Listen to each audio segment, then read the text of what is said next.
The thing that fascinates me about being in the computer industry is how it keeps reinventing itself. About every 10 to 15 years, something comes along that completely changes what we do. When I first started, it was the era of big mainframe computers. That was followed by mini computers, then we had the personal computer and the internet. Each time round, the computer could do new jobs for more people, and the technology was capable of doing far more advanced things. Now I think we're moving, particularly with this vision of cloud computing, where computing is kind of just there and accessible to us, whether it's through a desktop system, a mobile phone, more generally in some kind of information kiosk, or even some of the visions of kind of more advanced computing environments like what a future office might be. Then what we're having there is a computing system that's very large scale, that's working for us more as an assistant, so not so much us driving it as us working with it. And so the relationship between the person and the computer, I think, has become much more personal and much more intimate. When I came to Cambridge for my PhD, I worked on what was basically the last mainframe computer that Cambridge University built as a research machine. And there we were looking at how to build an operating system that was very robust. And the sensible idea was to put different programs in different compartments and have them talk to each other.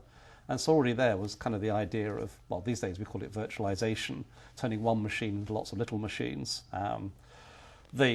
That work led on to early work in local area networks at the start of the personal computing era. And I was very heavily involved in developing what was called middleware, which is the kind of technology to link applications on different computers together. And that strand of work has continued. And today you see the research innovation there directed at the operating systems that you need to run a large cloud data center. I think there are three things that are really exciting about current trends in research and the evolution of technology. One is the whole interface of the way we work with computing. We're seeing in the current generation of devices in the market, people getting very excited about touch and handwriting. So the user interface, is kind of more natural way of interacting with machines, is very important. Another topic which is really driving forward the agenda is now the large amount and the richness of data we have access to, which came with the World Wide Web.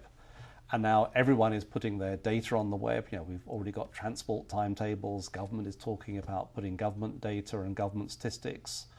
That's letting us build a lot of new applications that mine that data, analyze it more deeply, connects things together to give us better information services. And then of course behind that is the technology of the internet and cloud computing. How do we build the large scale data centers that are required to deliver those services? And that takes me back to engineering large scale computer systems, which has kind of been my own research focus right from those earliest days of mainframes.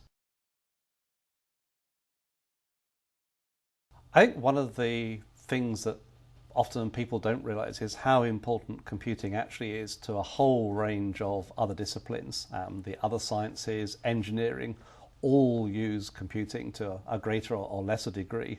And indeed, in some of our work in my lab in Cambridge, we're finding ways in which computer science ideas can help, for example, in improving the models of climate change, which obviously are very important to thinking about how we mitigate those effects. We're doing a lot of work on how we model biological systems at the cell level, and I think that has the potential for some very exciting ways of thinking about how we treat genetic-based diseases. If I look at the way in which scientific collaboration is enabled by the sharing of data, the tools to allow people to combine scientific data sets, mine them, do inference over them, computing really is becoming an essential discipline.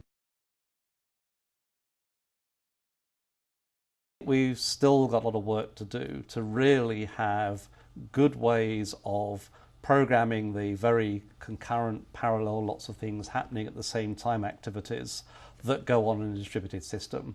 We're still, for much of our programming language ideas and many of our operating system ideas, are really building on foundations that were laid back in the days of the mainframe. And I think there's a lot of opportunity to find some new and exciting approaches that really do scale out to the size of the systems we now have.